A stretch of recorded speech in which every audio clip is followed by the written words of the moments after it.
I never dreamed that I'd be live at 51 with a 1-year-old baby sitting on my lap. I never dreamed of that. I'm Hispanic. I'm a Catholic. I believe in God. I believe in karma. 3 fucking years of procrastination, I still messed around until maybe 99. And after like 2000, I was okay. I don't have to carry my own suitcase. I can make a living as an author. I think it took me 3 years to get on stage after I got out of prison. Let's say sometimes I go into an audition, or I go to a comedy club, or I'm waiting to go up. While you're waiting to do anything, all of your insecurities come up. I remember looking at the year 2000 like something I was never going to hit. I was making money in Colorado. I was taking classes at night. I had a ski pass. I had a nice apartment. And it made me get in a plane and go home for my birthday in 1984. People knew I did blow, but I didn't tell nobody my secret. People knew, but you never saw me high. So I understand. That's what this book is about. I had too much negativity. I had too many bad things that happened, and I'd always go back to doing something stupid. It's funny because when I got out of prison, it took me maybe an hour to go back to doing blow and being a criminal, but in the back of my mind, at least he always had that comedy thing that, when I'm good and ready to stop doing what I'm doing, I'll be ready for comedy. I was 23 years old and I had fucked up, and now I had to leave my friends, and it was a tough decision, but I had to do it. And at that time, I didn't that any of this was even possible. I was just buying time every day. Jersey has the most people per capita. It's amazing. Everybody wants to live in New Jersey. I've always been very proud of my Jersey roots. See, I wouldn't be here without my fucking Jersey roots. There's no way. Comedy had made its point. There was no reason to be a criminal when he had little things going with comedy. So, comedy, in a way, saved my life.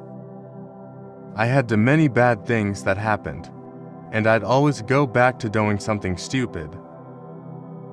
I think I was always doomed to be involved in some type of comedy, because I was an only child, so I learned early on to justify everything in my head with comedy. It brings back both.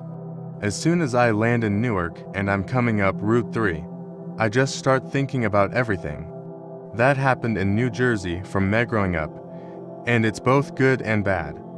But after about an hour or so and I get some Chinese food, I'm back. I'm okay.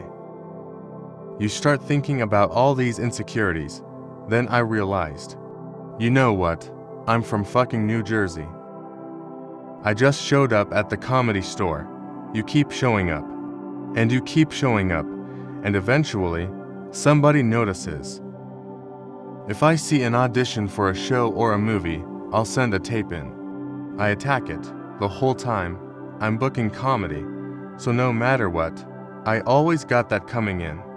I'm always working on my craft. You just drove a fucking hour on a Friday night from New Jersey to see me in the city. You paid $22. You parked. You bought drugs. You got a date. The least I can do is show you my hand. I can't talk to everybody. I can't hug everybody, but I can be accessible to you. I want to write a book on addictions, just to let people know the horrible things he did and the horrible situations I've put myself in. I was just coming out of prison, I was married, and I had a kid.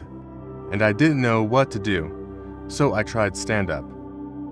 Bars were still open until 7 in the morning, and it was still crazy, so I knew I couldn't grow if I stayed there. I still told you to go fuck yourself if you needed to and stuff like that. But I was a little calm. Fuck these motherfuckers, and then I'd go in there and I'd rock. And that's the truth.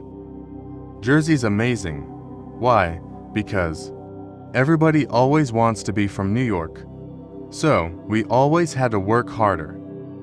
A week before my mother died, I came home late from a Halloween party and my mother got mad at me and smacked me, and the next morning, she apologized and she said, "Listen, man, I do this to you because I want you to grow up to be a fucking man."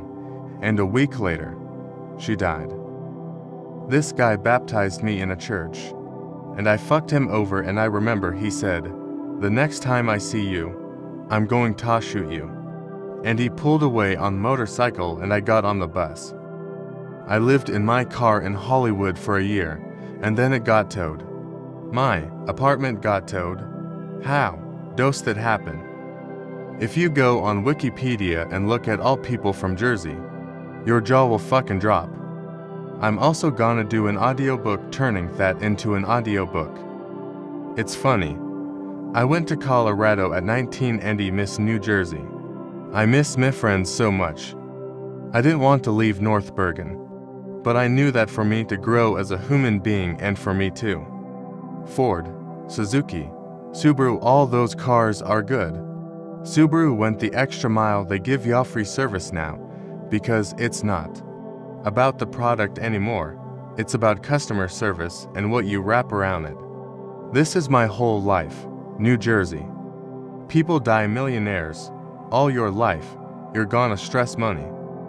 I'm trying to put together something in line right now, like a small web series. In fact, I just met with the people on Sunday, and we're going to meet again Monday to throw some ideas around. Hey, I'm not rich, but I'm lucky.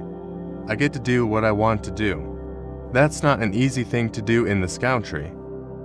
I'm a stand-up comic, but I also have ideas, and I want to get them out. People think getting in front of them is the only way to work out. You've got to try different situations. I love Houston. I remember being involved with drugs and going to prison and all that, thinking, wow, when I'm 37, that's the year 2000. When something bad happens like that at the time, you never think of, I never dreamed at that time. People don't get help because they're scared.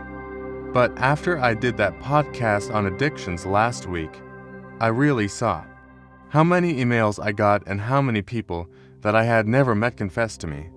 I want to write stories for my daughter. When you and I were growing up, we were fans of people. We had a poster of Richard Pryor on our wall, or a poster of Led Zeppelin or Tool or Pink Floyd. That doesn't exist today. Like when something happens and you add comedy to it, it makes it okay. I thought I would be an extra one time in a movie, and I would have been happy with that. It was definitely a wake-up call for me. It was definitely a wake-up call for him, and it was a good wake-up call.